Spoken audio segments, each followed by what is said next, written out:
السلام عليكم ورحمة الله وبركاته.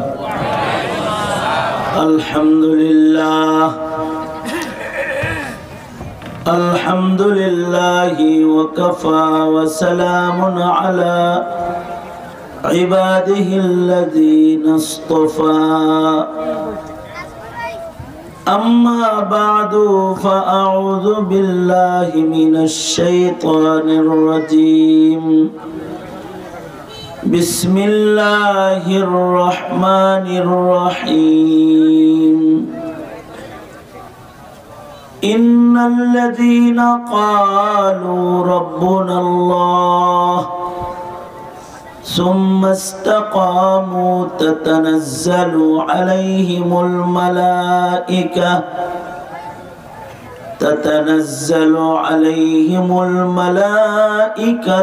ألا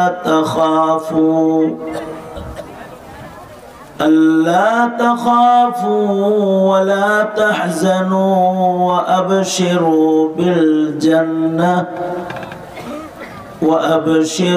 بالجنة التي كنتم توعدون. نحن أولياؤكم في الحياة الدنيا وفي الآخرة ولكم فيها ما تشتهي أنفسكم ولكم فيها ما تدعون نزلا من غفور رحيم. وقال النبي صلى الله عليه وسلم: من مات وهو يعلم لا إله إلا الله دخل الجنة أو كما قال عليه الصلاة والسلام. اللهم صل على محمد وعلى آل محمد كما صليت على إبراهيم وعلى آل إبراهيم إنك حميد مجيد. اللهم بارك على محمد وعلى آل محمد كما باركت على إبراهيم وعلى آل إبراهيم إنك حميد مجيد.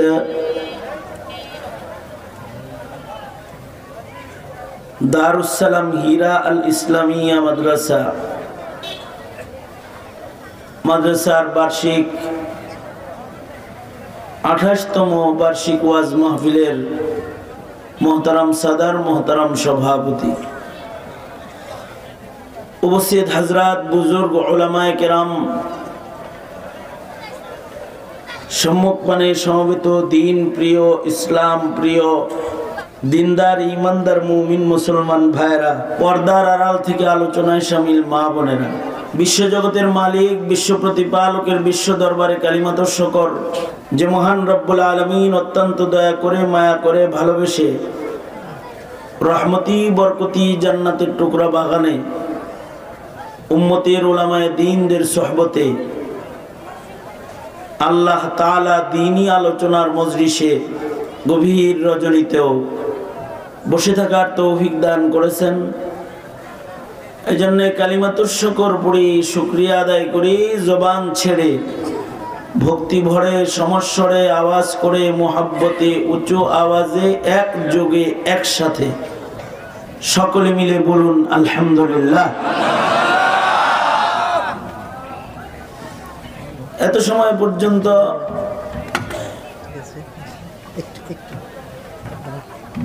বিশিষ্ট লেখক, দার্শনিক, আলেমী দ্বীন শেখুল হাদিস হযরত মাওলানা কাজী ফজলুল করিম দামাত বরকাতুহুম গুরুত্বপূর্ণ নসিহত করেছেন। মাহফিলের শেষ ভাগে আমি আপনাদের সামনে বসে গেছি বরকতের নিয়তে কিছু বলবার ইরাদায়। আয়াত কারীমা এবং হাদিস আপনাদের সামনে পেশ করেছি। এগুলোকে সামনে করে কিছু কথা আপনাদের কানে পৌঁছানোর ইরাদা। আল্লাহ তাআলা কিছু উপকারী কথা আপনাদের কানে পৌঁছে দেওয়ার তৌফিক দান করুন। আপনারা দোয়া করুন, বলুন আমিন। দোনো হাত উপরে তুলেন তো দেখি,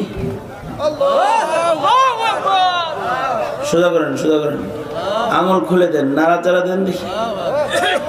জবান খুলে আওয়াজ করে বলেন সুবহানাল্লাহ, আওয়াজ করে বলেন আলহামদুলিল্লাহ, উচ্চ স্বরে বলেন লা ইলাহা ইল্লাল্লাহ। আল্লাহর বরত্ব বড় করে বলে শয়তান তাড়াতে চিৎকার করে ইমানি আওয়াজ বাড়াতে বলেন আল্লাহু আকবার। আরো জোরে করে বলেন আল্লাহু আকবার। হাত নামান। এই যেমন আমার সাথে ছিলেন, আমি হাত তুলতে বলছি তুলছেন, নাড়াইতে বলছি নাড়াইছেন। এটার চাইতে অনেক বেশি গুরুত্বপূর্ণ হলো সামনের আমার দুই চারটা কথা, যা আমি বলার জন্য আপনাদের সামনে বসছি। মাহফিলের একেবারে শেষ ভাগ আমি আপনাদের দৃষ্টি আকর্ষণ করছি। আপনাদের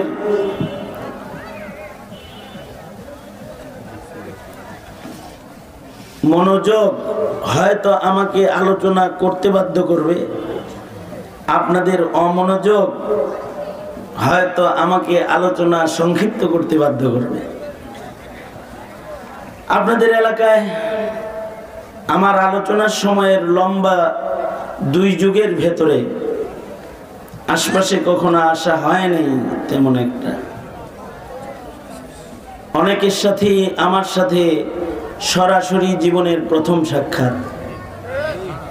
হইতে পারে যে যদি আর কখনো না আসা হয় তাহলে এটাই হয়ে যাবে শেষ সাক্ষাৎ, কারণ মানুষের হায়াত তো কখন ফুরাবে কারোর জানা নাই।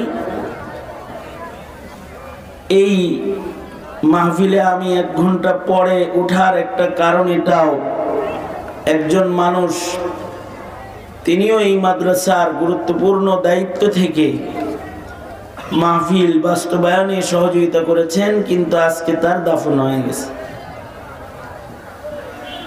সুতরাং আমি আপনাদের মনোযোগ আকর্ষণ করছি। আমি কথা শুরু করার পরে আবার যেন আমার কথা থামায়া আপনাদেরকে মনোযোগী করতে না হয়, তাই আলোচনা শুরু করার আগেই আপনাদের সাথে একটু খাতির লাগাইতেছি। আবারও হাত তোলেন দেখি, মাশাআল্লাহ। জবান খুলে আবারও বলুন আল্লাহু আকবার। হাত নামান। মুহতারাম হাজিরিন, এই পৃথিবীতে সব মানুষের সম্পর্ক আল্লাহর সাথে ভালো না। মাহফিলের আশপাশেও যারা আছে, রাত 12টা বাজে, প্রায় 12:15, যাদের মাহফিলে থাকার দরকার মনে করতেছে না, তাদের উচিত বাড়িতে যায় বিছানায় চলে যাওয়া। কারণ এই ওয়াজের চেয়েতেও অনেক মূল্যবান হলো সামনে ফজরের নামাজ। এটা 7 বছরের বালক থেকে শুরু করে বৃদ্ধ, বয়োবৃদ্ধ পর্যন্ত। সুতরাং যাদের মাহফিলে থাকার বা মাহফিলের কথা শোনার আগ্রহ নাই, তাদেরকে অনুরোধ হলো আপনারা ঘরে চলে যান, বিশ্রামে চলে যান। কিন্তু যারা বসে আছে শুনবে, আপনারা আশেপাশে কথা বলে এলোমেলো আওয়াজ করে তাদের পরিবেশকে বাধাগ্রস্ত করবেন না। এটা একটা আবেদন। যাক, আমার আবেদনের পালা শেষ। আমি যে কথা শুরু করতেছি যে এই পৃথিবীতে সব মানুষের সম্পর্ক আল্লাহর সাথে কিনা ভালো না। এই পৃথিবীর সব মানুষকে আল্লাহ তাআলা পছন্দ করেন না। আল্লাহর পছন্দের মানুষের কিছু কোয়ালিটি আছে। আল্লাহ যাদেরকে পছন্দ করেন তাদের জন্য আল্লাহ তাআলা জান্নাত বানিয়েছেন, আর আল্লাহ যাদেরকে অপছন্দ করেন, যাদের শয়তান পছন্দ করে, তাদের জন্য আল্লাহ তাআলা শয়তানের সাথে দোজখ বানাইছেন। চালাক মানুষের কাজ হলো আল্লাহর প্রিয় পাত্র হওয়ার মেহনত করা। যেমন আপনারা চালাক, আপনাদের এই আমি কি বাড়ি কোন বাড়ি ঘাট জানি কয় এটারে নগরবাড়ি ঘাটে আমি ইশার পরে কথা বলেছি। ঠিক মাহফিল থেকে আসার সময় মাহফিল থেকে 1 কিলোমিটারের ভেতরে একটা গানের আয়োজন আছে।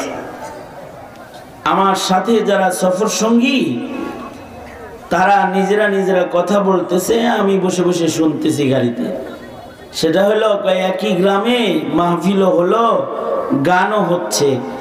গানের প্যান্ডেলটাও মাহফিলের প্যান্ডেলের মতোই, ওখানে ওটারও স্টেজ আছে, মাইক আছে, আলোকসজ্জা আছে।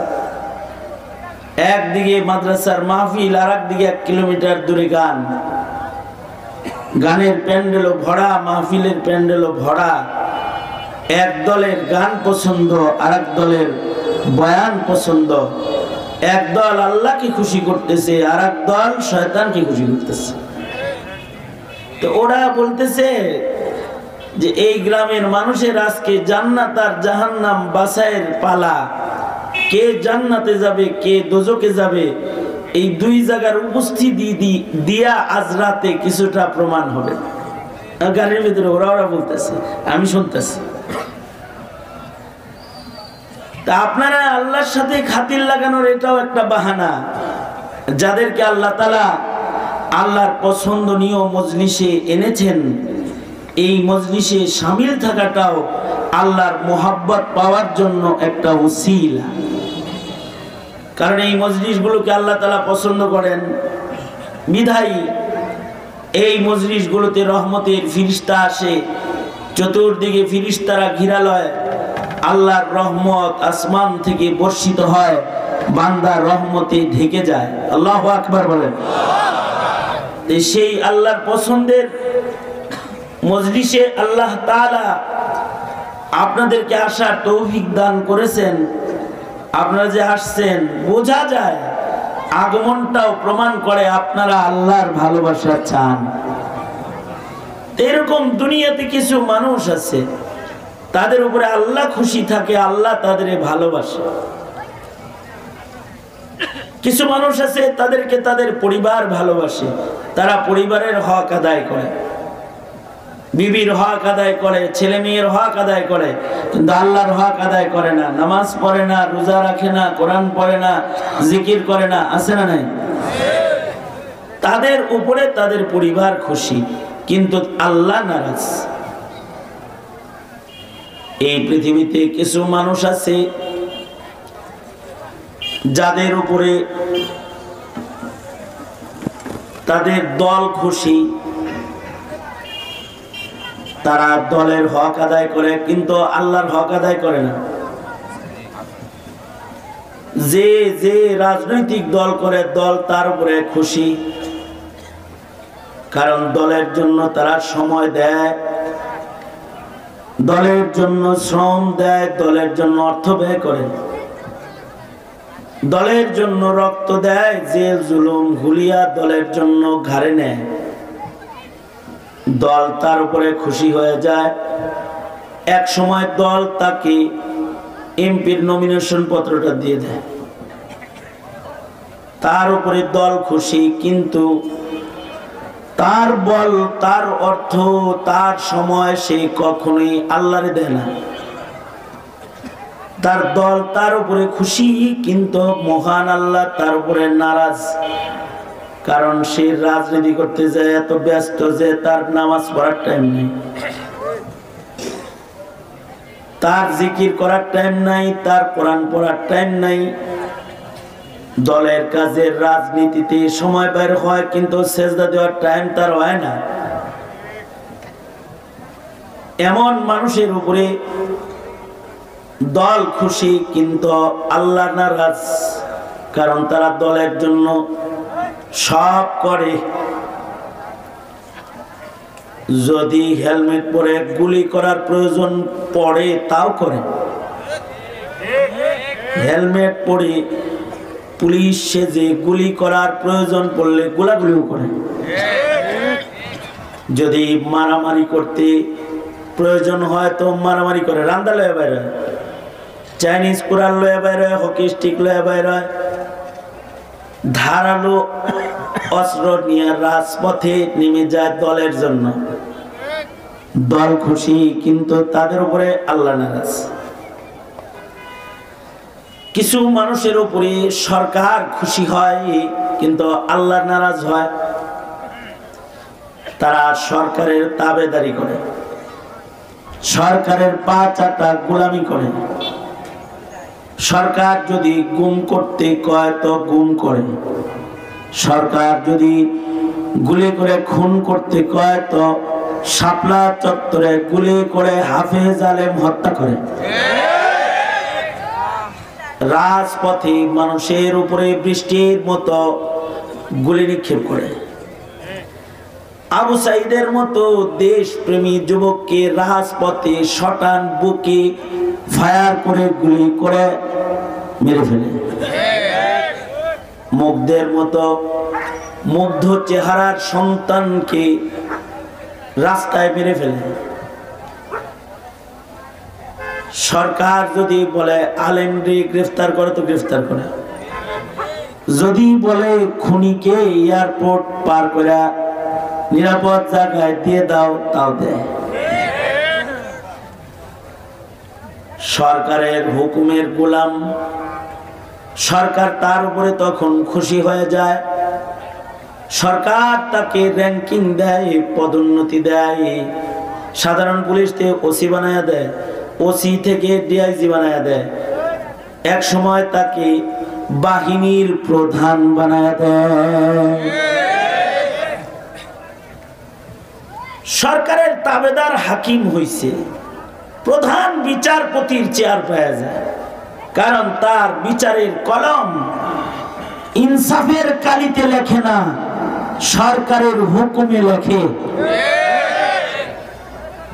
তখন সেই সরকারের আস্থাভাজন হয়ে দামি বাসস্থান, দামি গাড়ি, দামি বেতন পেয়ে স্বাচ্ছন্দ্যের জীবন দুনিয়াতে সে পায় বটে, সরকারের খুশি করে, কিন্তু জান্নাত হারায় আল্লাহরে নাখোশ করে। কিছু মানুষ আছে তাদের উপরে ভিনদেশী দাদা বাবুরা খুশি। যেমন বাংলাদেশের মাটিতে কেউ যদি নাস্তিকতা করে তাহলে তার উপরে আমেরিকা খুশি। মুসলমান তাদের নবীর উপরে আক্রমণ করেছে, ওরা যদি রাস্তায় পায় তাহলে থুতু দিয়ে মেরে ফেলে দিব। কিন্তু যখন সেই ভিনদেশী এই প্রভুদেরকে খুশি করেছে,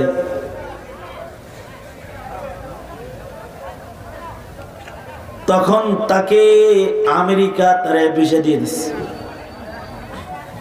বিদেশে তার থাকার জায়গা হয়ে গেছে, দাদা বাবুদের কাছে তার থাকার জায়গা হয়ে গেছে। যেমন আমাদের বাংলাদেশ থেকে ছাত্ররা ক্ষিপ্ত হয়ে যখন শেখ হাসিনাকে ধাওয়া দিছে, কোথাও জায়গা না পাইলেও ভারতে জায়গা হয়ে গেছে। এই দেশে যখন মোদি আসতেছিল, মোদি বিরোধী আন্দোলন হয়েছিল বাংলাদেশে, কারণ 17 কোটি মুসলমানের মাটির মানুষগুলো তারা চাইতেছিল না যে যার হাতে মুসলমানের রক্ত লেগেছে, কসাই মোদি, সে বাংলাদেশের মাটিতে এসে বাংলাদেশের জমিনকে সে ছোক পাড়াক, তাকে সম্মান দিয়ে আনা হোক, এটা মুসলিম ইমানদারদের কামনা ছিল না। প্রতিবাদ হয়েছিল, ইকো বন্ধ করে দাও, আওয়াজ বাড়ায় দাও। প্রতিবাদ হয়েছিল, এই প্রতিবাদে আলেমদেরকে গুলি করে হত্যা করা হয়েছে। ব্রাহ্মণবাড়িয়াতে মানুষ শহীদ হয়েছে, হাটহাজারীতে মানুষ শহীদ হয়েছে, ঢাকাতে শাহাদাত বরণ করেছে। মোদি তো এসে ঘুরে গেছে, কিন্তু মোদির আগমনে যারা বাধা হয়েছে, মোদিকে খুশি করার জন্য এক চাটিয়ায় দেশের হাজার হাজার আলেমকে ভয়ঙ্কর কায়দায় গ্রেফতার করা হয়েছে। এমন নিকৃষ্ট গ্রেফতার কর্মকাণ্ড স্বাধীনতার পরে বাংলাদেশে আর কখনো হয় নাই। এবং আজব আজব মামলা, যেই মামলার বিবরণ শুনলে ইনসান তো হাসবে হাসবে, শয়তানও হাসা দিবে। যেমন মামুনুল হকের নামে মামলা হইল, উনি মানি ব্যাগ চুরি করছে। কি চুরি করছে? Money bag. আর আমার নামে মামলা হইল, আমি বাইতুল মুকাররমের উত্তর গেটে ককটেল মারছি। হাজার হাজার জনতার মঞ্চে আমি বলছি, আমি জীবনে কোনোদিন আল্লাহর নামে শপথ করে বলছি ককটেল চোখেও দেখিনি। আমার নামে মামলা হলো ককটেল মারা মামলা। এমন সাজানো মিথ্যা মামলা। অপরাধ কি? অপরাধ মোদি বিরোধী কথা বলা। কসাই মোদি আসতে পারবে না মাহফিলে বলা, এটাই অপরাধ। এই অপরাধের কারণে গ্রেফতার। মামলা হলো ককটেল নিক্ষেপ মামলা। তাও যেই তারিখে মামলা, ওই তারিখে মাহফিল হইল আমার বরিশাল শহরে। রিমান্ড আমার 22 দিন। 22 দিন রিমান্ড। রিমান্ডের চিত্র তো অনেক ভয়ঙ্কর। আমাদের কিছু ছাত্রকে এত অত্যাচার করা হয়েছে যে প্লাস দিয়া নখ তুলে ফেলা হয়েছে। পায়ের নখ, হাতের নখ তুলে ফেলেছে প্লাস দিয়ে টেনে। খোদ আমাকেই হাত পেছনে হ্যান্ডকাপ করে লাগায়, হকি স্টিক সামনে রেখে, তারপরে স্ট্যাম্প সামনে রেখে, তারপরে আমাকে জিজ্ঞাসাবাদ করা হয়েছে দাঁড় করায়। অথচ তারা জানতো যেই দিন বাইতুল মুকাররমে অঘটন ঘটেছে, ওই দিন আমি নিজে বাইতুল মুকাররমে নাই, আমি বরিশাল আছি। কারণ ইন্টারনেটের যুগ, মিডিয়ার যুগ। তারিখ দিয়া ফেসবুকে যদি খালি ক্লিক করে তাও বাইরে হয়ে যায় যে এই তারিখে উনি কোথায় বয়ান করতেছে, সারাদিন কোথায়। আমি পুলিশকে বললাম, আমি তো বরিশাল ছিলাম, ঢাকায় ছিলাম না, মামলা আমার নামে কেমনে হলো? পুলিশ বলল উপরের নির্দেশ। এইরকম নেককারজনক গ্রেফতার কর্মকাণ্ড হয়েছে।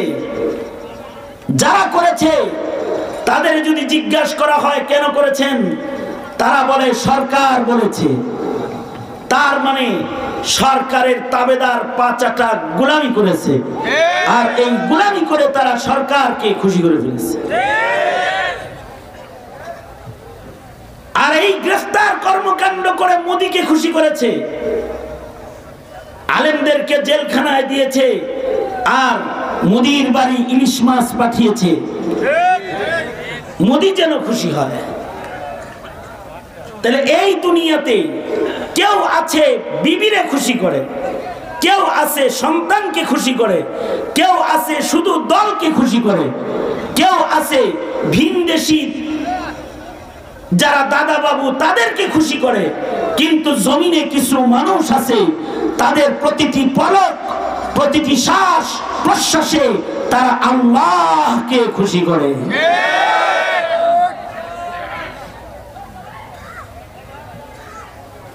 যারা তাদের শ্বাস প্রশ্বাসে আল্লাহকে খুশি করে, তারাই হলো প্রকৃত চালাক। কারণ তারা আখিরাতের চিন্তা করে। কিছু মানুষের উপরে আল্লাহ তাআলা খুশি হয় যারা আল্লাহকে খুশি হয় তারা হলো চালাক, যারা আল্লাহকে খুশি করে তারা হলো চালাক। এখন কথা হলো আল্লাহ কার উপরে খুশি? যার মুখে কালিমা আছে তার উপরে আল্লাহ খুশি, আর যার মুখে কালিমা নাই, যার ঈমান নাই, তার উপরে শয়তান খুশি। যারা বলবে লা ইলাহা ইল্লাল্লাহ মুহাম্মাদুর রাসূলুল্লাহ, তাদের উপরে আল্লাহ তাআলা খুশি। আল্লাহর রাসূল বলেছেন, যারা একবার মুখে বলবে লা ইলাহা ইল্লাল্লাহ, আল্লাহর রাসূল বলেন ফাদাখালাল জান্নাহ, একবার যে কালমা বলবে সে একদিন না একদিন আল্লাহর জান্নাতে যাবে। কারণ কালিমা ওয়ালার উপরে আল্লাহ খুশি। দুশ্চিন্তার বিষয় হলো কেউ তো কালেমা পড়ে, কালেমার ঘরে জন্মগ্রহণ করে, কিন্তু কালেমা কবরে নিতে পারে না। যারা কালিমা কবরেও নিতে পারে না তারা শয়তানের প্যাচে পড়ে যায়, তাদের উপরে আল্লাহ নারাজ হয়ে যায়। কেউ যদি কালিমা কবরে নিতে না পারে তাহলে সে চিরস্থায়ী দোজখী হয়ে যায়, সে দোজখ থেকে কোনোদিন আর বের হতে পারবে না। আর যদি কোন রকম কালেমাটা কেউ কবরে লইয়া যায়, আল্লাহ তাআলা তাকে আল্লাহর জান্নাত দান করবেন।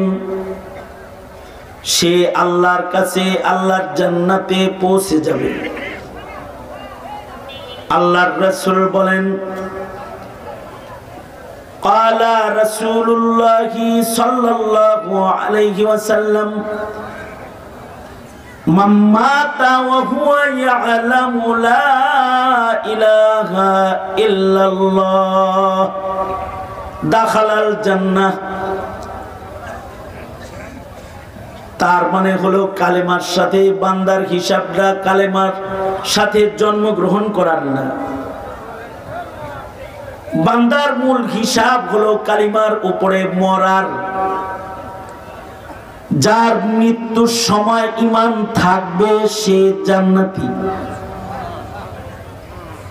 মৃত্যুর সময় যদি কারোর ঈমান থাকে, একেবারে ন্যূনতম ঈমানও যে মরণের কালে কবরে নিয়ে যাবে, আল্লাহর রাসূল বলেছেন তাকেও মহান আল্লাহ এই পৃথিবীর 10 পৃথিবী সমান জান্নাত তাকে দান করবেন। যার কোনো নামাজ নাই, রোজা নাই, হজ নাই, যাকাত নাই, ইবাদত নাই, কিচ্ছু নাই, কিন্তু কালিমা কবরে নিয়ে গেছে। কিন্তু আমরা যে বিষয়ে দুশ্চিন্তাগ্রস্ত সেটা হলো এই, যদি কালিমা কবরে কেউ নিয়ে যেতে না পারে তাইলে তো চিরস্থায়ী দোজখী।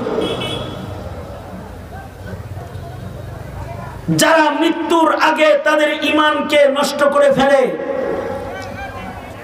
তাদের কালিমা তাদের সাথে কবরে যায় না। এ কারণে মরণের আগে যেন মুসলমানের ঈমান নষ্ট না হয়, এ কারণে আলেমরা মাঠে ময়দানে ঈমান রক্ষার কথাবার্তা কয়। যেমন কালেমা কিছু বিশ্বাসের নাম। এক আল্লাহর উপরে বিশ্বাসের নাম কালিমা। কালিমার দাবি হলো এক আল্লাহর উপরে বিশ্বাস। লা ইলাহা ইল্লাল্লাহ কালিমার দাবি হলো এক আল্লাহর গোলামি। লা মা'বুদা ইল্লাল্লাহ কালিমার দাবি হলো আল্লাহই একমাত্র সর্বশক্তিধর। লা হাওলা ওয়ালা কুওয়াতা ইল্লা বিল্লাহ। এগুলো সব কালিমার দাবি। কেউ যদি আল্লাহকে সর্বশক্তিমান না মানে, সকল শক্তি আল্লাহর, এটা যদি কেউ না মানে, তাহলে তার কালিমা কবরে যাবে না। কেউ যদি আল্লাহ ছাড়া অন্য কারোর গোলামি করে, তার কালিমা কবরে যাবে না। আল্লাহ ছাড়া অন্য কারোর গোলামি করলে সে হয়ে যাবে মুশরিক। শিরিক ফিল ইবাদাত তার দ্বারাই হয়ে যাবে। অর্থাৎ মুসলিম কালিমাওয়ালা কখনো আল্লাহ ছাড়া আর কারোর গোলামি করবে না। কিন্তু আজকের মুসলমানদেরকে, কালিমাওয়ালাদেরকে মূর্তি পূজাও করা হয়। কারণ মুসলমানের দেশে স্লোগান আছে, ধর্ম যার যার, উৎসব সবার। অর্থাৎ মুসলমানরা পূজায় যাইতে পারবে, মুসলমানরা গান শুনতে পারবে, এটা সরকারি ভাবে বলা হয়। শেখ হাসিনা বারবার বলেছে উৎসব সবার। কেন উৎসব আমাদের হবে? আমরা তো আল্লাহ ছাড়া আর কারোর গোলামি করি না। হিন্দুরা তো আমাদের মসজিদে আসে না, ঈদগাহে আসে না, আমাদের রোজার মাসে রোজা রাখে না, কারণ তারা তাদের ধর্ম পালন করে। কিন্তু আমাদের সরকারের মুখ দিয়ে কথা বলায়, আমাদের সন্তানদেরকে পূজায় অংশগ্রহণ করায়, তাদের ইমানকে তারা নষ্ট করে দেওয়ার চক্রান্তে লিপ্ত হয়ে যায়। যে তার ইমানকে শিরিক ফিল ইবাদত করে নষ্ট করে ফেললো, সে কালিমাকে কবরে নিল না। কালিমার দাবি হলো আল্লাহর রাসূলের খাতমে নবুয়তের উপরে ঈমান, আল্লাহর রাসূলের পূর্ণ মুহাব্বতের উপরে আল্লাহর রাসূলের বিশ্বাস দিলে রাখার নাম কালিমার দাবি।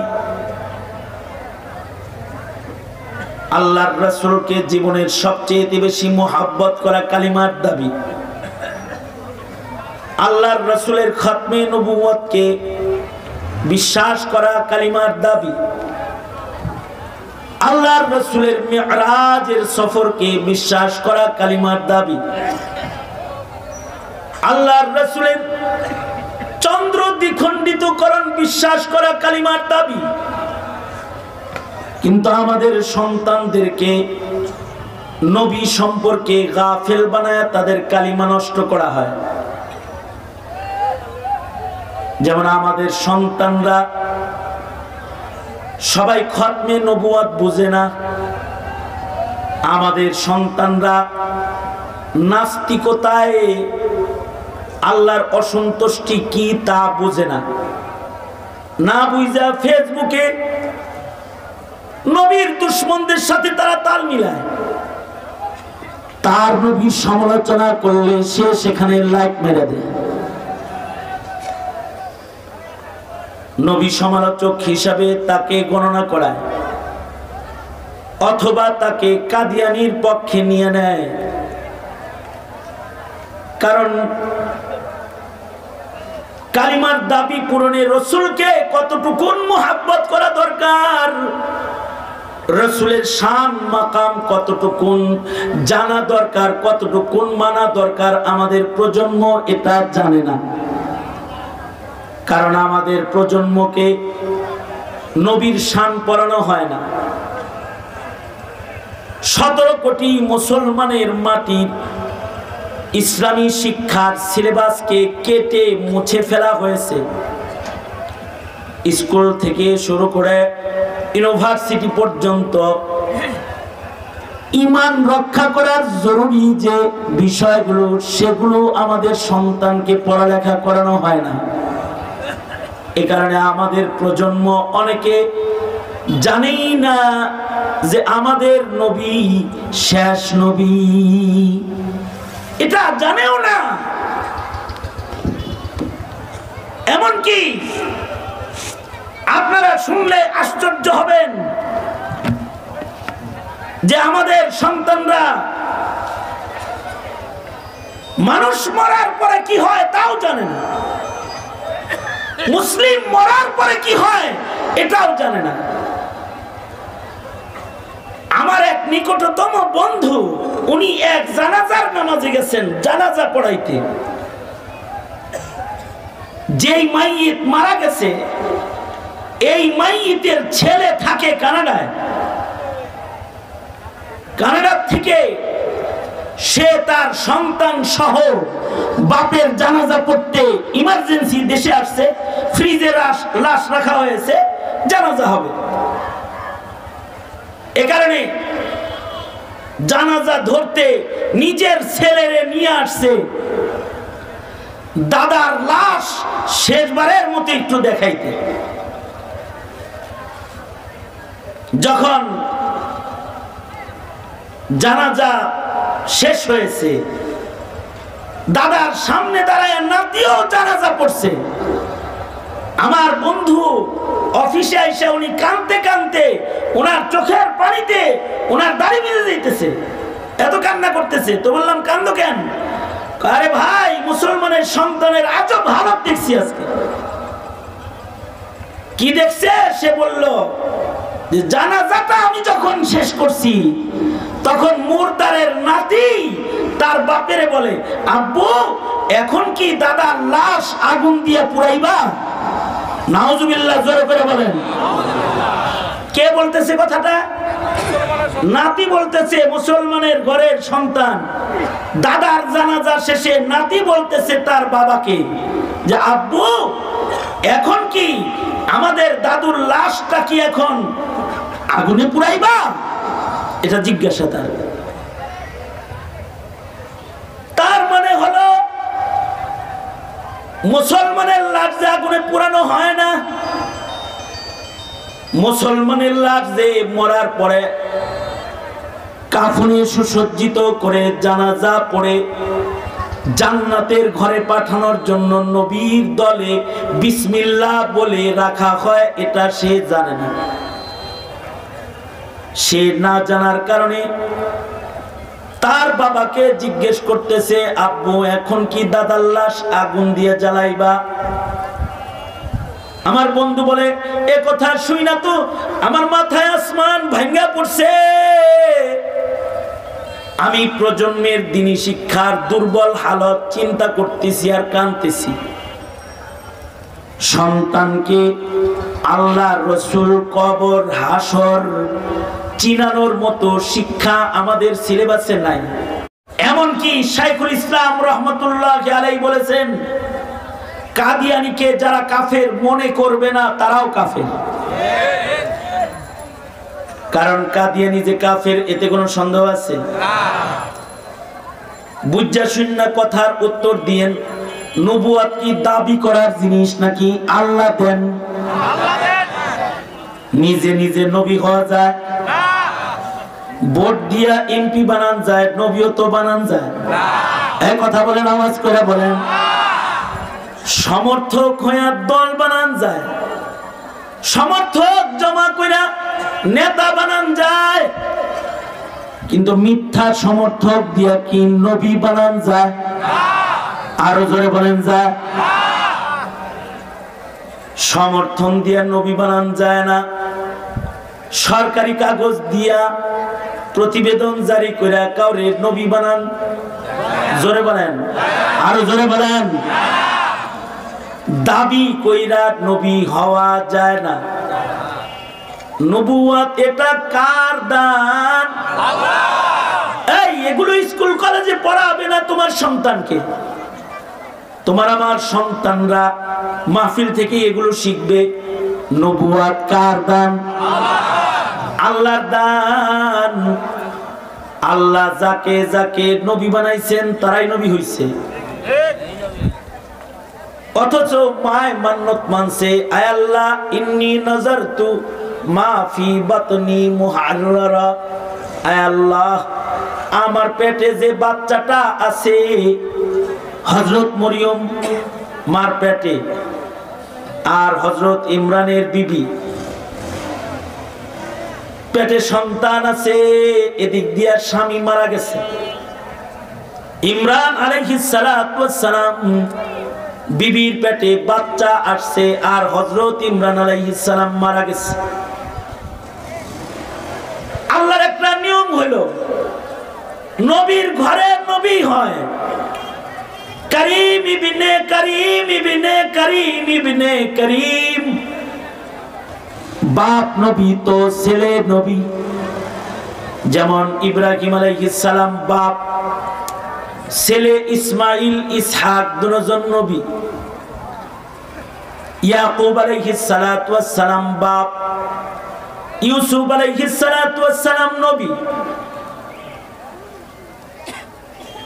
দাউদ আলাইহিস সালাতু ওয়াস সালাম নবী, সন্তান সুলাইমান আলাইহিস সালাতু ওয়াস সালাম নবী। শুআয়ব আলাইহিস সালাতু ওয়াস সালাম নবী, মেয়ের জামাই মুসা আলাইহিস সালাতু ওয়াস সালাম নবী। মুসা আলাইহিস সালাম নবী, মুসা নবী দোয়া করে কয় আল্লাহ আমার ভাই হারুন তার জবান বড় ফসিহুল লিসান, তার জবান বড় পরিষ্কার। ওগো আল্লাহ আপনি আমার ভাই হারুনকেও নবুয়ত দান করেন। ভাই ভাইয়ের জন্য দোয়া করে আল্লাহর কাছ থেকে নবুয়তি লয়ে লইছে। এবার ইমরান আলাইহিস সালাতু ওয়াস সালামের বিবির পেটে সন্তান রাইখা হযরত ইমরান মারা গেছে। আল্লাহ তাআলা এক নবী মারা গেছে, তো ইমরান আলাইহিস সালাতু ওয়াস সালামের সাহাবী হযরত জাকারিয়াকে আল্লাহ তাআলা নবুয়ত দান করেছে। হযরত জাকারিয়া হলো ইমরান আলাইহিস সালামের সাহাবী। ইমরান আলাইহিস সালামের বাইরে নবী বানায় নাই। আর ইমরান আলাইহিস সালাতু ওয়াস সালামের সন্তান তো মার পেটে। নবী মরে গেছে, নবী লাগবে। কে নবী হবে? আল্লাহ তাআলা হযরত ইমরানের সাহাবী জাকারিয়াকে নবুয়ত দান করলেন। নতুন নবী হযরত জাকারিয়া আয়া পড়ল, কিন্তু হযরত ইমরানের বিবি আল্লাহর কাছে দোয়া করে আর মান্নত মানে কয় আল্লাহ আমার পেটে যেটা আছে এটা আপনার জন্য মান্নত মানলাম, এটা যেন মসজিদুল আকসা ইমামতি করে। তার মানে বুঝাইতেছি আমার পেটের সন্তানটারে নবী বানায় দেন। ওগো আল্লাহ আমার পেটের সন্তানটাকে আপনার জন্য আমি মান্নত মানতাছি। মা তো আবার নবীর বিবি তো দোয়া করছে আল্লাহর কাছে, কিন্তু দোয়া করে কাউরে নবী বানানো যায় না। যখন সন্তান প্রসব করেছে তখন দেখে মেয়ে বাচ্চা হয়েছে। বাচ্চা দেখে কয় হ্যাঁ আল্লাহ কি করলাম, আমি পেটের বাচ্চা মান্নত মানলাম নবী দিবা বলে, কিন্তু তুমি দিছো একটা মায়া বাচ্চা। এইটা আবার ইমামতি কেমনে করব? এইটারে দিয়ে দিনের কাম কেমনে হইব? ঠিক আছে আল্লাহ তুমি দিছো, মা হইয়া প্রসব বেদনা সহকারে তোমার কাছে দোয়া করছি, আমার এই মেয়েটা কি তুমি কবুল করে নাও। আল্লাহ তাআলা বলেন মা দোয়া করলে মেয়েটাকে বিকবুলিন হাসান উত্তম ভাবে আমি কবুল করে নিলাম। মরিয়মকে আমি উত্তম ভাবে মনোনীত করলাম। নারীদেরকে নবুয়ত দেওয়া হয় না, কিন্তু মায়ের দোয়া নবীর বিবির দোয়ার বরকতে তার মেয়েকে আমি এমন ভাবে কবুল করলাম দুনিয়ার মাটিতে তাকে আমি আমার কুদরতের নিদর্শন বানাইলাম। মরিয়মকে আমি পুরুষের স্পর্শ ছাড়া বাচ্চা দান করলাম। আল্লাহু আকবার, জোরে বলেন। হযরত মরিয়মের সাথে কোনো পুরুষের সাথে দেখা হয় নাই, খালু জাকারিয়া আলাইহিস সালাম ছাড়া। একদিকে খালু, আর একদিকে মসজিদুল আকসায় মেয়ে মান্নত মানছে। নবীর কাছে আল্লাহ ওহী পাঠাইলেন, এই পাক সাপ নবীর কন্যাকে সবাই পালতে চাইবে, কিন্তু যাকে তাকে আমি পালতে দেব না। একে পালবে তাওরাতের লেখক আলেমে দ্বীন। সুতরাং যাদের কাছে তাওরাত লেখার কলম আছে তাদের কলমগুলোতে পানিতে ফেলতে গন। যার কলম ভাষা থাকবে সে মরিয়মকে পালবে। তো হযরত ইমরান আলাইহিস সালামের সাহাবীরা সবাই মিলা, যাদের কাছে তাওরাত লেখার কলম ছিল, সবাই গঙ্গের পারে দাঁড়ায় গেল। একসাথে সবাই মিলা নদীতে যার যার কলম নিক্ষেপ করলো। আল্লাহ তাআলা আল্লাহর কুদরত দিয়া পয়গম্বর জাকারিয়ার কলমটাকে ভাসায় রাখলেন, বাকি সব কলম ডুবায়া দিলেন। মসজিদুল আকসার কোণের হযরত ইমরানের থাকার ঘর হযরত মরিয়মের লালন পালনের ঘর হলো। আর ওইটার চাবি আসলো হযরত জাকারিয়া আলাইহিস সালামের কাছে। হযরত জাকারিয়া তিনি দরজা খুলে খুলে মরিয়মরে খানা দেয়, আর ঘরের ভিতরে মরিয়ম একা একা বড় হয়। পর্দার আড়ালে বসে বসে পয়গম্বর মরিয়মকে আদব শিখায়, তালিম দেয়, ইবাদত শিখায়, আবার খানা পিনা দেয়। হযরত জাকারিয়া যখনই হযরত মরিয়মের কামরায় ঢুইকা যায়, দেখে মরিয়ম অমৌসুমী ফল খায়। কাঁঠালের মৌসুম নয় কিন্তু কাঁঠাল খায়, আঙ্গুরের মৌসুম নয় কিন্তু আঙ্গুর খায়। হযরত জাকারিয়া বলে, মরিয়ম এগুলো কোত্থেকে আসে? এগুলো কে দেয় তোমারে? হযরত মরিয়ম বলে, আপনার লগে খালি আল্লাহর লগে খাতির নাকি? আমার লগে আল্লাহর লগে খাতির আছে না? আমার আল্লাহ এগুলো সরাসরি পাঠায়। হাদা মিন ইনদিল্লাহ, এগুলো আল্লাহ তাআলা আমার কামরায় আল্লাহর কাছ থেকে পাঠায়। আল্লাহু আকবার, জোরে করে বলেন। একটা নারীর লগে আল্লাহর লগে কত খাতির। বন্ধ ঘরে খানা খায়, খাবারগুলা পাঠায় কে? জোরে বলেন।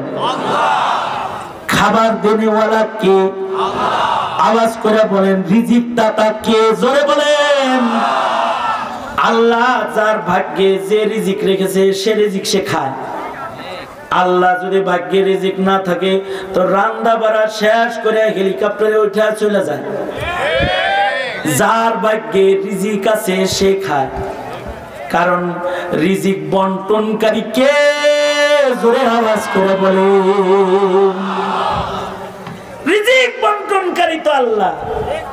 তো আল্লাহ যদি ইচ্ছা করেন তো কাউকে উসিলা ছাড়াও খাওয়াইতে পারেন। পারেন কি পারেন না? জোরে বলেন। যেমন হযরত মরিয়ম রে খাওয়াইছেন। শুধু মরিয়ম রে খাওয়ান নাই, আল্লাহ ইচ্ছা করলে ঘুমের ঘরেও খাওয়াইতে পারেন। আল্লাহু আকবার বলেন। পেটের ভেতরে সন্তানকে খাওয়ায় কে? সন্তান বড় হয়, বড় করে কে? মুখ দিয়া খাওয়ায় না নাভি দিয়া খাওয়ায়? নাভি দিয়া খাওয়াইলো। যে আল্লাহ নাভি দিয়াও খাওয়ায়া মানুষ বড় করতে পারে আর মায়ের পেটে জীবিত রাখতে পারে, ওই রাজ্জাক মালিক কি বাতাস দিয়া খাওয়াইতে পারে না? জোরে বলেন, চিল্লায় আওয়াজ করে বলেন। কোরআনে কারীম বলে আল্লাহ তাআলা ঘুমের ঘরেও আসহাবে কাহাফকে 309 বছর খাওয়াইছে। কি সুবহানাল্লাহ, এত আস্তে করে বললেন। কে কে ঘুমাইছেন? হাত তোলেন। ঘুমাইছেন? ঘুমাইছেন? ঘুমান নাই কয়ে হাত তুলছেন। আসহাবে কাহাফকে 309 বছর আল্লাহ ঘুম পাড়াইছে। আল্লাহু আকবার, জোরে করে বলেন। 309 বছর কি কেউ না খেয়ে থাকে? আল্লাহ খাওয়াইছে, ঘুমের হালতে খাওয়াইছেন। আচ্ছা, এবার একটা কথা বলেন, যেই কথাটা বোঝানোর জন্য আমি আপনাদেরকে আমার আলোচনার এই জায়গাটায় নিয়ে আসলাম, সেটা হলো কতটুকুন ঈমান থাকলে আল্লাহ এরকম খাওয়ান খাওয়ায়, এইটা বোঝানোর জন্য। খুব বড় ঈমানও লাগে না, আসহাবে কাহফের ঈমানও যদি কারোর ভেতরে থাকে, আল্লাহ তাকে কুদরতের খানা খাওয়ায়। আসহাবে কাহফের ঈমান কি খুব ইবাদতওয়ালা ঈমান না? আসহাবে কাহফের এতটুকুন বুঝ আছে শুধু যে রব অনেক হইতে পারে না, মানে তাদের কলবে আছে হলো আল্লাহ। তারা এটা জানে যে আল্লাহ কয়জন, জোরে বলেন। ওই কথাটা হাদিসেও আল্লাহর রাসূল বলেন, মাম্মাতা ওয়া হুয়া ইয়ালামু লা ইলাহা ইল্লাল্লাহ, আল্লাহ ছাড়া আর কোনো ইলাহ নাই, এতটুকুন জানলে আল্লাহ তাআলা জান্নাত দিবেন। দিবেন না কেন? আসহাবে কাহফরে তো 309 বছর এতটুকুনের কারণে কুদরতি খানাও খাওয়াইছে। তার মানে আসহাবে কাহফ যে আমলে তাদের পূজা হইতেছিল, জালিম রাজার মূর্তি পূজা। বাংলাদেশের যুবকদেরকে ধন্যবাদ জানাই, হুজুররা মূর্তির বিরুদ্ধে কথা কইছে, সারা জনম কিন্তু মূর্তি ভাঙে নাই। 5ই আগস্টের বিপ্লবের পরে বাংলাদেশের দামাল ইমানদার যুবকেরা দেশের সব মূর্তি ভাঙ্গা দেশটাকে মূর্তি মুক্ত করে ফেলেছে। ঠিক কিনা জোরে আওয়াজ করে বলেন। তার মানে বোঝা যায় বাঙালির মোহাব্বত মূর্তির লগে না আল্লাহর লগে? এই মুসলমানের মোহাব্বত মূর্তির সাথে না আল্লাহর সাথে? জোরে বলেন।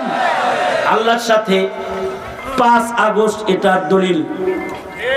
5 আগস্টে সব মূর্তি ভেঙে আলাইছে, কারণ মুসলমানরা আল্লাহকে ভালোবাসে, মূর্তিরে না। এই ঈমানটারও অনেক দাম। আসহাবে কাহফের মূর্তি ভাল লাগে না। 7 জন মেলাদ থেকে, শহর থেকে বের হয়ে আসছে, বাদ্যের আওয়াজও ওরা শুনবে না।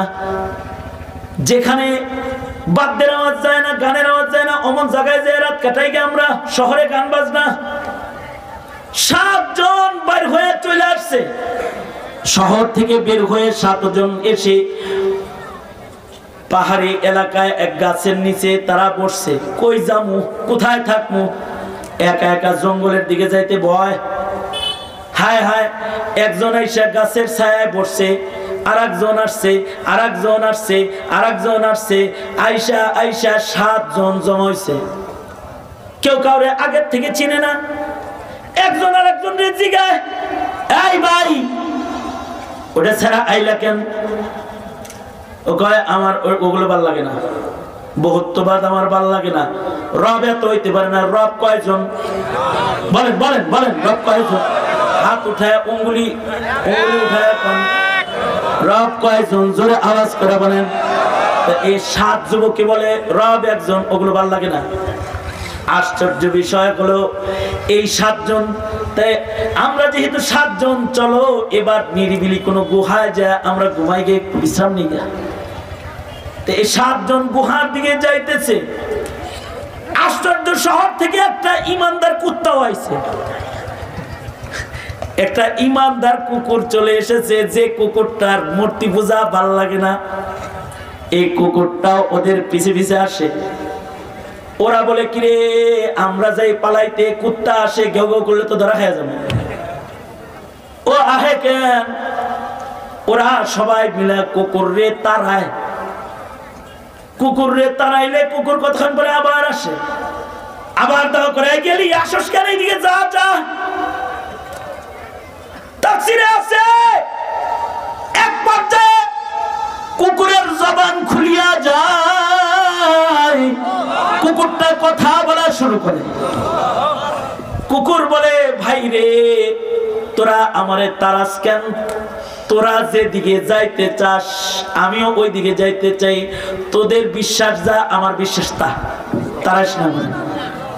আমি তোদের সাথে থাকবো, আমি তোর দলের। কুকুরের জবান খুলে গেছে। মনে মনে ভাবতে পারেন কুকুরের জবান কি খুলতে পারে? হ্যাঁ, খুলতে পারবে না কেন? আল্লাহ খুলাইলে খুলতে পারে। আল্লাহ তাআলা উটের জবান খুলাইছে, নবীজির সাথে উট কথা বলেছে। আল্লাহ হরিণের জবান খুলাইছে, হরিণী উটে নবীর সাথে কথা বলছে। আল্লাহ তাআলা আজাইবুল মাখলুকাত কিতাবে আছে সাপের জবান খুলাইছে, তো গারে সুরের সাপ নবীর সাথে কথা কয়। আল্লাহ তাআলা যদি ঈসা আলাইহিস সালামকে কথা বলাইতে পারে, কোলের শিশু কথা কয়, সেই আল্লাহ কি কুকুরে কথা বলাইতে তার কি কোনো অক্ষমতা আছে? আল্লাহ তাআলা বাঘেরও কথা বলাইছে। বাইহাকি শরীফের রিওয়ায়াত, বাইহাকি শরীফে আছে শুআবুল ঈমানের বর্ণনা। এক সাহাবীর নাম হযরত সফিনা রাদিয়াল্লাহু আনহু। হযরত সফিনা তিনি নদী পথে একবার ভ্রমণে গেছেন। আরবের মানুষ মরুভূমিতে থাকে, সাঁতার জানে না। নৌকা ভ্রমণে গেছে, নদীর মাঝখানে যায় নৌকা ডুইবা গেছে। নৌকা ডুবলে সব ডুইবা মরে গেছে। কিন্তু নবী সাগরের তীরে চলে গেলেন। যখন সাগরের তীরে চলে গেছে, শুকরিয়া আদায় করছে আলহামদুলিল্লাহ, কিন্তু এমন তীরে গেছে যেটা সুন্দরবনের তীর। মানে উদাহরণ দিতে যায় সুন্দরবনের নাম লইলাম, মানে এমন জঙ্গলের তীরে গেছে যে জঙ্গলে ভয়াল বাঘ আছে।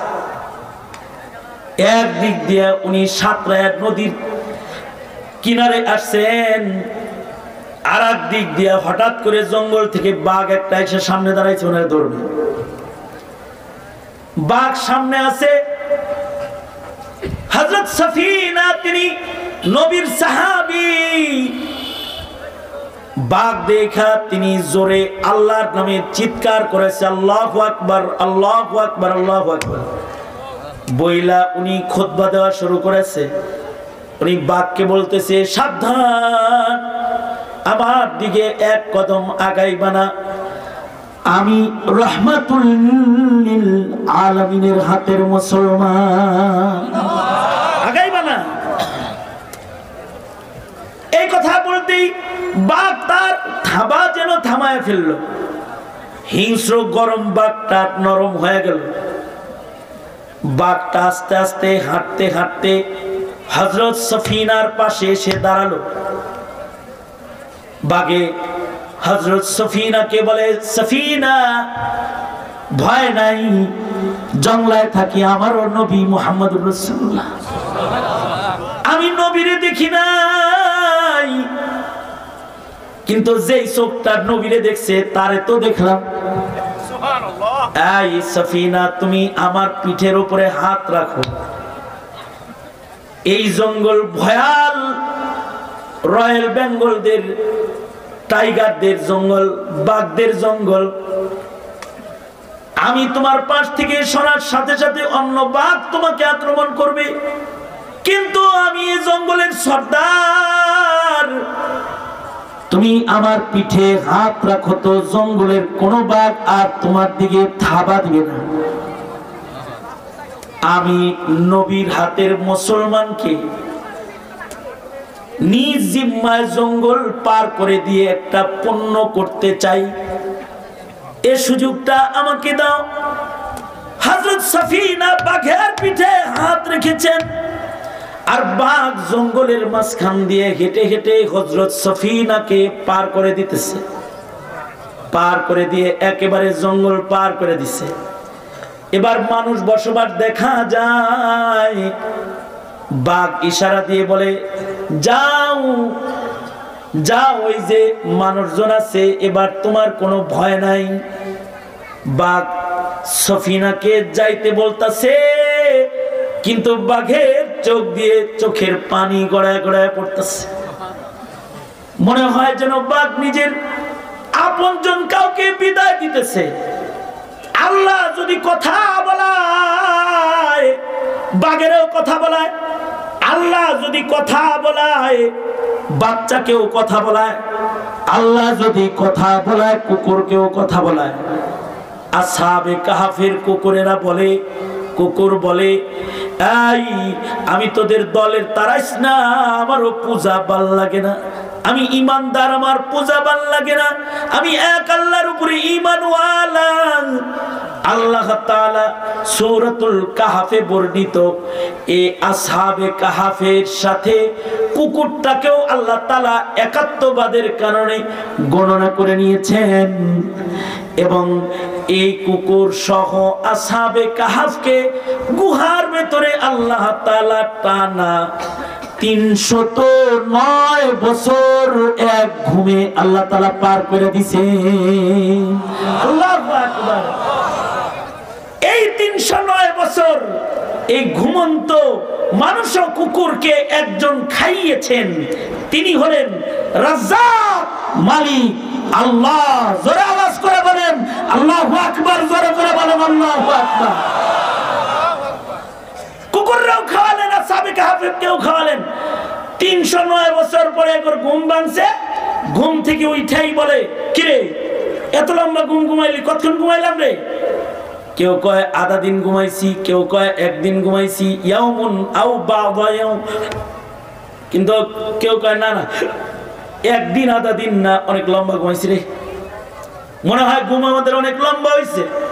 খিদা লাগছে, তাহলে কারোর পকেটে টাকা আসেনি, দিয়ে কোটা খাওয়ান কিনা নেই, তো সবাই মিলে চান্দা দিছে, যাও খাওয়ান কিনা আনো, খামো। টাকা লয়ে বাজারে গেছে, দোকানে টাকা দিছে, আর কয় এই 309 বছর আগের টাকা কই থেকে আনছস? খাও কি? কয় হ্যাঁ। বাদশার নাম কি এখন? বাদশার নাম অমুক। এজন্যই তো বাজার নতুন নতুন লাগে, তোমারেও তো চিনি না, নতুন মানুষ মানুষ লাগে, আমি তো 309 বছর আগের মানুষ। খাও কি? কয় হ্যাঁ, আমাদের যুগের বাদশা ছিল অমুক, আমরা 7 জন মূর্তি পূজা থেকে পলায়ন করে এসে আমরা ঘুমায়েছিলাম। এদিক দিয়া ওই জমানার বাদশা যিনি, সেই বাদশা হলো মুমিন। এই বাদশা সে তার জাতিকে হাসর বুঝাইতে পারতেছিল না, পুনরুত্থান বুঝাইতে পারতেছিল না। এদের ঘুমের ইতিহাস ওই রাজ্যের সব মানুষকে পুনরুত্থানের ঈমান দিল। বাদশা বলে, দেখো যেই মাওলা 309 বছর ঘুম পাড়ায়া জাগ্রত করতে পারে, সেই মাওলায় কবরে তোমাদের রাইখা আবার জাগ্রত করতে পারে। সবাই কালেমা পড়ে মুসলমান হয়ে গেল।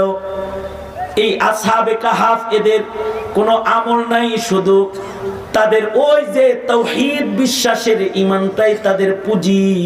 কিন্তু তারা এমন মুস্তাজাবুদ দাওয়া, তারা আল্লাহকে ডেকে বলতে লাগলো, আল্লাহ যে মূর্তি পূজা ঘৃণা কইরা আমরা শহর ছাইরা গুহায় আসলাম, 309 বছর পরে আমাদেরকে ঘুম থেকে জাগায়া সবাইরে তুমি হাসর তো চিনাইলা, কিন্তু আমাদের ভয় হয় আমরা যদি জীবিত থাকি না জানি তারা আবার আমাদেরকে পূজা শুরু করে। যে 309 বছর ঘুমায় যারা জাগে হেরাই খোদা, তাইলে তো আরো বিপদে পড়ে যাবো। ওগো আল্লাহ, আমাদের তাওহীদ যেহেতু তোমার কবুল হয়েছে, এবার তুমি আমাদেরকে তোমার কাছে লয়ে যাও। এই দোয়া করার সাথে সাথে একসাথে 7 জন ডান কাতে শুয়ে পড়ল। একসাথে লা ইলাহা ইল্লাল্লাহ পড়তে পড়তে 7 জন এ কুকুর সহ একসাথে মারা গেল। আল্লাহু আকবার, জোরে করে বলেন আল্লাহু আকবার। আল্লাহ যদি খাওয়ায় তাইলে ঘুমন্ত খাওয়াইতে পারে, সেই আল্লাহ মরিয়মরে বন্ধ করে খাওয়াইতে পারে না? পারে। এবার জাকারিয়া বলে, আল্লাহ তাকে যদি অমৌসুমে ফল খাওয়াইতে পারো তাইলে তুমি বুড়া বয়সেও সন্তানও দিতে পারো, কারণ সন্তান দেনেওয়ালাও মাজার কবর পীর সাহেব না। সন্তান দেনেওয়ালাও কে? জোরে আওয়াজ করে বলেন। অথবা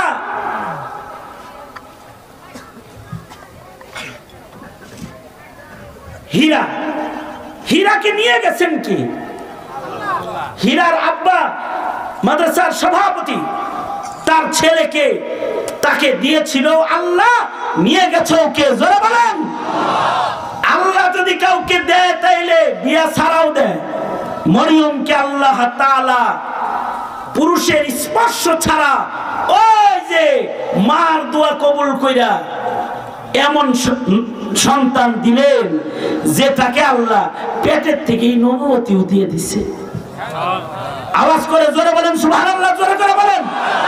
তার মানে তাইলে বোঝা যায় নবুয়তি নবীর ঘরে জন্মাইলেই হয় না, কখনো ছেলে হয় না কিন্তু নাতি হয়।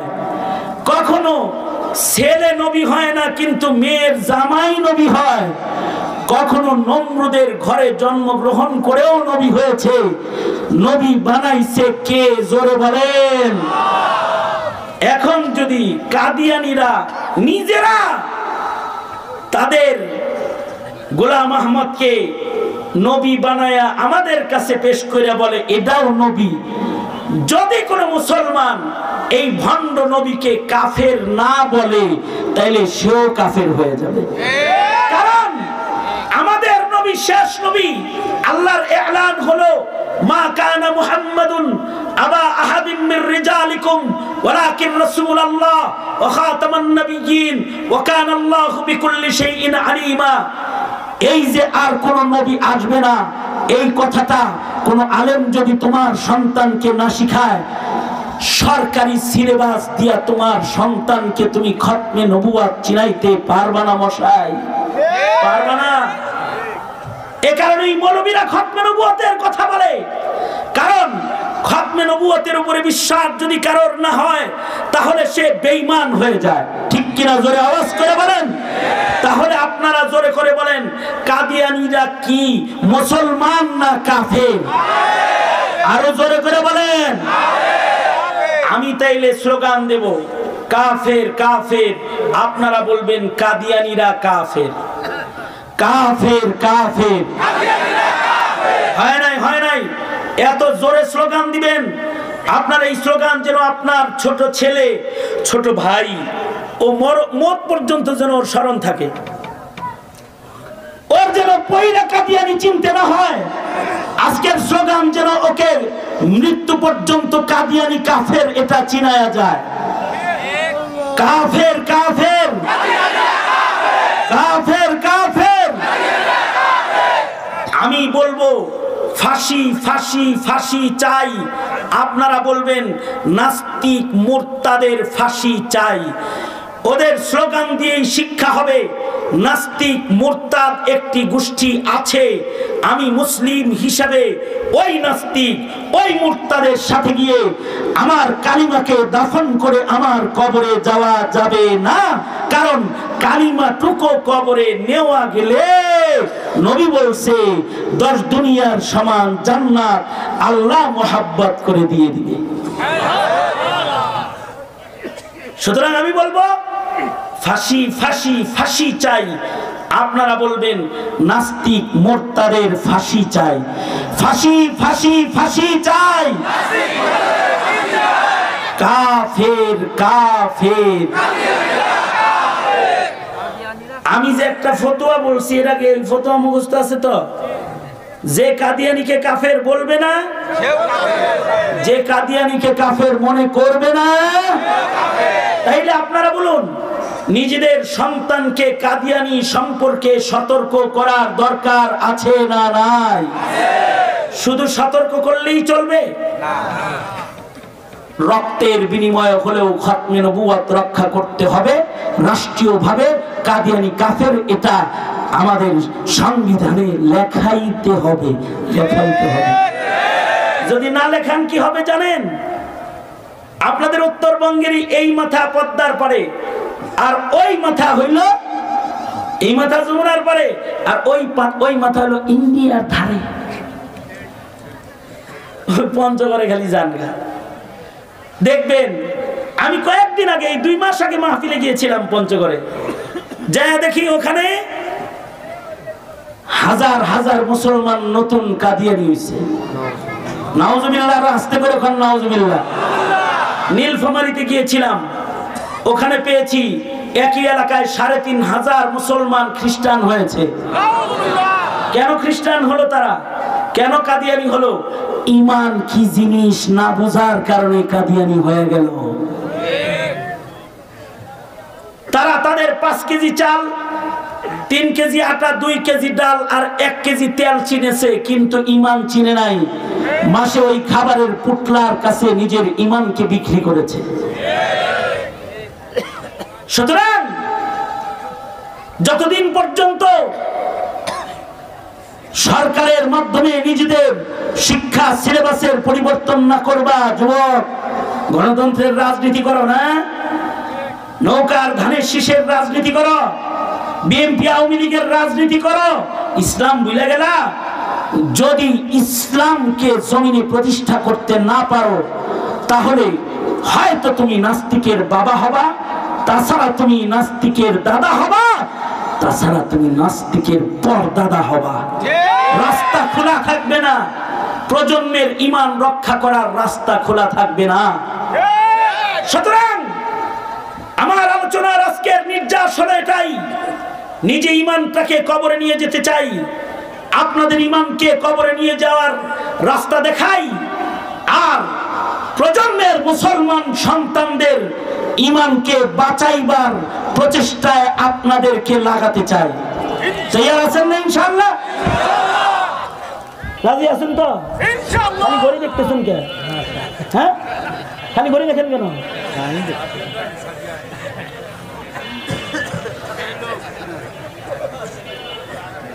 আল্লাহ রাগ হইছেন? না না, রাগ হইছে। আপনি এইভাবে বারবার দেখেন কে আমার সামনে? এটা হলো সিগন্যাল, জানেন? আপনাদের মতো যারা মুরব্বীরা, তারা অনেক সময় খতিব এরকম সিগন্যাল দেন, খতিব সাহেব ঘড়ি দেন নামাজে খারাপ, সিগন্যাল সেটা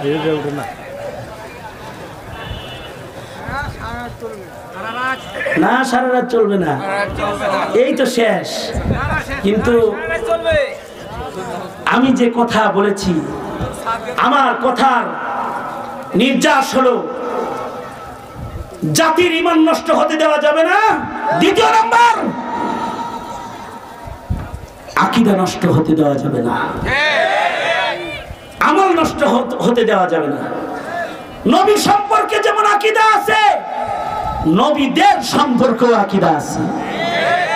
কোন নবীর সমালোচনা করা যাবে না। যারা নবীর সমালোচনা করে তাদের ঈমান ঠিক নাই, তাদের আকীদা ঠিক নাই, তাদের আকীদা নষ্ট হয়ে যায়। শিখাইতে হবে এবং আমলের তরিকা শিখাইতে হবে, তাছাড়া আবেদ হবে না। মুসলমানের ঘরে বেদাতির জন্ম হবে, বেদাতি হবে। এই সব কিছু ঠিক করার জন্য স্কুল কলেজের সিলেবাস নষ্ট হয়েছে সরকারিভাবে। এই মাদ্রাসাগুলো হলো জাতির জন্য রহমত। এই মাদ্রাসার আলেমরাই ঈমানের কথা কয়, আকীদার কথা কয়, ঠিক না বে ঠিক? জোরে আওয়াজ করে বলেন। তারাই কেউ ভুল করলে সেটা তুলে ধরে, নবীর শানে কোনটা বলা যাবে কোনটা বলা যাবে না, এই আকীদা তারাই শিখায়। সাহাবীদের শানে কোনটা বলা যাবে কোনটা বলা যাবে না, কোরআনের ব্যাপারে কি বলা যাবে কি বলা যাবে না, এই আকীদা পাবলিকের কাছ থেকে শিখা যায় না। আহলে মাদ্রাসার উলামায়ে দ্বীন থেকেই এই আকায়েদগুলো জব্দ করতে হয়। সঙ্গত কারণেই এই দেশে ওয়াজ মাহফিল, তাফসীর মাহফিল দরকার আছে না নাই? চিল্লায়া জোরে আওয়াজ করে বলেন, আরো জোরে বলেন, আছে নাই? 16 বছর তালা ছিল। আজকে এই থানার নাম কি? সুজানগরের মানুষ অত সোজা না, কিন্তু সুজানগর 5ই আগস্টের আগে যদি এই মাহফিল হতো, তাহলে সুজানগরের মানুষরা খালিদ সাইফুল্লাহ আইয়ুবীকে এখানে আনতে পারতেন না। এমপি এবং থানায় কক্ষে আপনারা রাস্তায় পড়ে যেতেন। কারণ একটি চক্র আমাদের মতো মৌলবীদের নাম থানায় জমা দিয়েছিল, এরা যেন কথা বলতে না পারে। কারণ আমরা কথা বললে তাদের কায়দানি মিশন আর সাইদানি মিশন আর বিদআতি মিশন আর যত উল্টাপাল্টা মিশন আছে এগুলোকে বাস্তবায়ন করা সম্ভব হয় না, হয় না, এগুলো বাধাগ্রস্ত হয়ে যায়। তখন তারা চেয়েছিল যে আমাদের মুখে তালা লাগাইয়া দিবে, কিন্তু আল্লাহ তাআলা আল্লাহর জমিনে দ্বীনের কাজকে হিফাজত করবেন বিধায় জগদ্দল পাথরটাকে আবাবিল দিয়ে দাওয়া দিয়ে দিল্লি বানায়া দিছে, আবাবিল দিয়ে দাওয়া দিছে।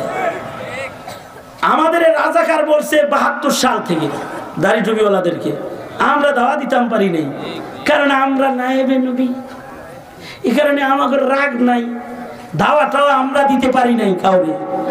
কিন্তু বৈষম্য বিরোধী মুক্তিযোদ্ধার সন্তান ছাত্র জনতাকে যখন বলেছে রাজাকারের বাচ্চা, তখন সারা দেশ থেকে ওরা তুই রাজাকার ধ্বনি নিয়ে সামনে আগায় গেছে। তাকায় দেখে কোনো দিকে পালাবার রাস্তা নাই, শেষ বেলায় নিজেই রাজাকার হয়ে চলে গেছে। আরে রাখেন রাখেন, এইটা একটা চক্রান্ত। এটা আমার লাস্ট সিগন্যাল আজকের আলোচনার। রাজাকার বলে মুসলমানকে গালি দিয়ে দাড়িয়া টুপিকে রাজাকারের পোশাক হিসেবে পরিচয় করিয়ে প্রজন্মের দিলে টুপি দাড়ি পাঞ্জাবি ও আলেমের ঘৃণাকে একটি চক্র সেট আপ করার মেহনত এই মাটির উপরে করেছে।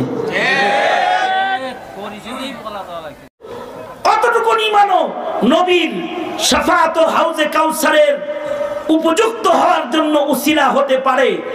শুধু এই স্বীকারোক্তি আপনাদের কাছ থেকে নিয়েই আমার আজকের সংক্ষিপ্ত বক্তব্যের ইতি আমি টানব।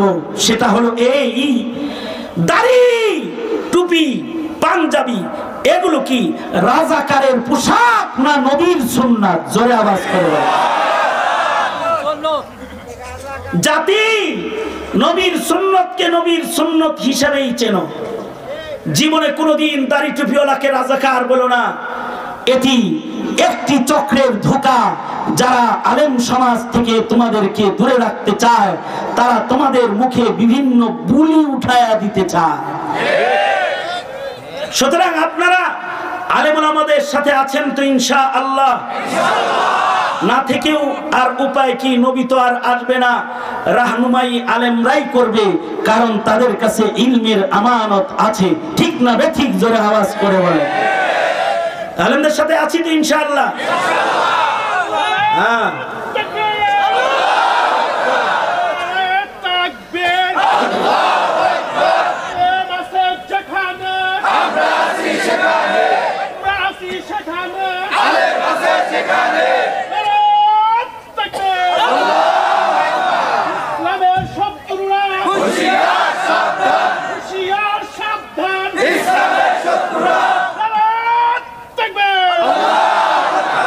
আল্লাহ কবুল করুক, আমিন।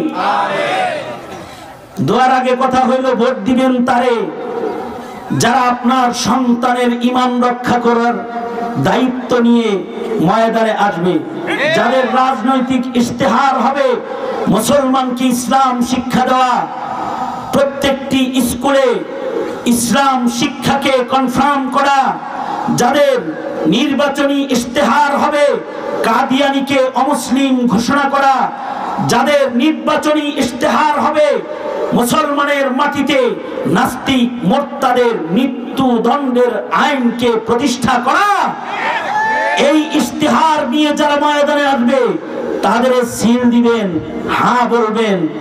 আর যারা শুধু গণতন্ত্রের কুফরি মতবাদে ধোঁয়ায় এসে ইসলামকে টার্গেট করে বক্তব্য দিবে, তাদেরকে না বলার ঈমান রাখবেন। ঠিক কিনা? জোরে আওয়াজ করে বলেন। আছেন তো ইনশাআল্লাহ? ইনশাআল্লাহ। আল্লাহ তাআলা কবুল আর মঞ্জুর করেন, আমিন।